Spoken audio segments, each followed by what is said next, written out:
வணக்கம் நமச்சிவாய. இன்னைக்கு நம்ம விஷ்ணு சகஸ்ரநாமத்தில் 7வது திருநாமம் பவாய நம. இதோட கதை என்ன? இந்த நாமத்தின் கதை பார்ப்போமா? சரி, இவர் ஒரு வாட்டி பாண்டவர்களுக்கு தூதராக கண்ணபிரான் எங்கே இருக்காரு, துரியோதனன் சபையில் பேசிகிட்டு இருக்காரு. அப்படி அவர் தூதராக பேசும்போது பாண்டவர்களை ரொம்ப புகழ்ந்து அவர் பேசிக்கிட்டே போகிறார். இது ஒரு லிமிட்டு தாண்டினோன்னு இவருக்கு பொறுக்க முடியல துரியோதனனுக்கு. சரி, இதோட இன்னைக்கு சபையை கழிச்சிக்கலாம், நாளைக்கு பேசிக்கலாம், நாளைக்கு மீண்டும் சபை கூடுன்னு சொல்லி அனுப்பிச்சி வச்சுட்டார். உடனே அன்னைக்கு நைட்டு சகுனியோடு உட்காந்து திட்டம் போடுறார். இவனை கண்ணனை எப்படியா நம்ம சிறைப்பிடிக்கணும், எப்படி பண்ணலாம்? உடனே சகுனி சொல்கிறாரு, கண்ணனுக்காக போடப்பட்ட இருக்கை கீழே பெரிய குழி தோண்டி அங்கே 10 மல்லர்கள்லாம் குண்டோதரங்களை கீழே இறக்கி வச்சு மேலே துணி போட்டு மூடி அது மேலே இருக்கையை வச்சிடலாம். கண்ணன் உட்கார்ந்தோன்னே நீ செய்கை பண்ணோன்னே துணியை இழுத்தா அப்படியே இருக்கையோட உள்ளே விழுவார், அப்படியே சிறைப்பிடிச்சிடலாம் அவரை அப்படின்னு ஐடியா போட்டாங்க. இவங்க ஐடியாலாம் ஓகே ஆயிடுச்சு. மறுநாள் சபைக்கு கண்ணன் வருகிறார். அதே மாதிரி இவங்க அரேஞ்ச் பண்ணி வச்சுருக்காங்க.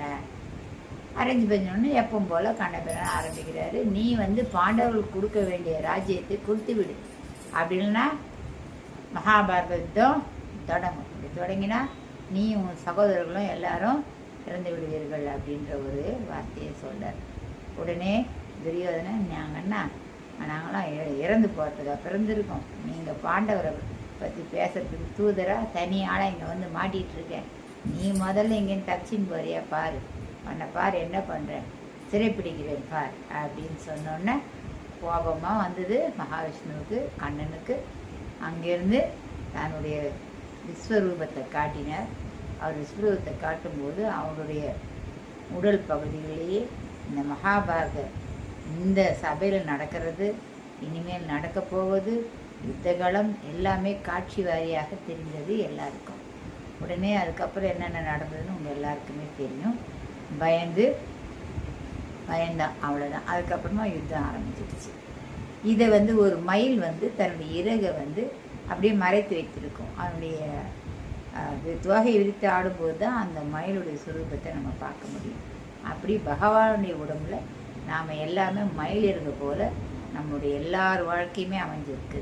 அவர் அவருடைய சொரூபத்தை பார்க்கும்போது தான் நாம் எல்லாருமே அவருக்குள்ள அடக்கம். அப்படின்னால தான் பவாய நம அப்படின்னு சொல்கிறோம். அவர் நாமத்தை பவாய நம என்று உச்சரிப்பவர்களுக்கு